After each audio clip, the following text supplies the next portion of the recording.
Of all the many styles and subgenres that make up gaming, I can't think of too many instances where the cut and thrust of courtroom battles using the simple sword of truth and the righteous shield of justice have been key elements of a video game. Even the movies treat the inner workings of the legal system as an aside, and rarely, if ever, make it the main selling point. Another thing to keep in mind is that the peculiar Japanese fondness for visual novels has never quite been replicated in the West, yet Phoenix Wright combines both elements seamlessly into gameplay, and may in fact be one of my favourite Capcom franchises of recent years. Now, full disclosure, being a hardcore gamer with a reputation to uphold, I never owned a DS. Instead, I threw my lot in with Sony's PSP for my gaming on the go jollies. But thanks to an online gambling addiction resulting in having more money than sense a few years back, I bought a 3DS.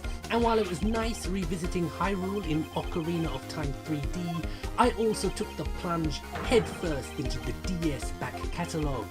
I had heard a lot about Phoenix Wright, but really didn't know what to expect, and ended up being hooked into the wacky but strangely compelling courtroom capers and the oddball characters you meet along the way. Originally released exclusively in Japan on the Game Boy Advance, the more well-known DS port and subsequent Western release was something of a sleeper hit outside Japan, which even caught Capcom on the hop, as the series was seen as little more than a B-list release by the higher-ups at Capcom, who, I might add, I still haven't forgiven for the closure of Clover Studios. But through a combination of word of mouth and wide appeal of the DS hardware, resulted in the Ace Attorney series greatly surpassing their low expectations. So this being Capcom after all, a company built on flogging dead horses, they quickly set the sequel churner 4000 into overdrive and got the new installments out as quick as the conveyor belt could supply.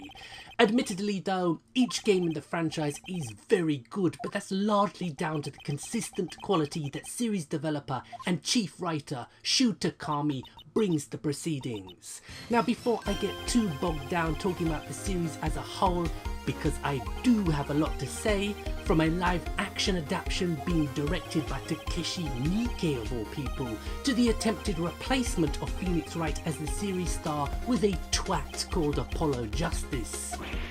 Now, because the franchise has a fairly set-in-stone style of gameplay, lots of characters talking until you stumble into defending some poor Burke who initially looks as guilty as sin, then the second part of the game kicks in which you have to investigate the crime scene for clues like the point-and-click adventures of old, and then, with the clues gathered and more of the events that transpired coming to light, it's time for your day in court. And this is where, for me at least, the game really comes into its own as you go head to head with the main prosecutor and rival in each game. My favourite being Godo from Trials and Tribulations, which is saying something as I thought Franziska von Karma would be a tough act to follow.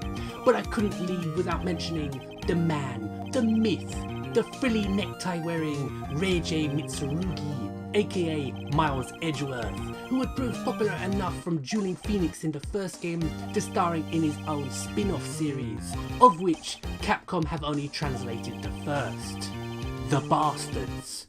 Overall, if you have yet to try any of the Ace Attorney games, I think it's high time you put that right.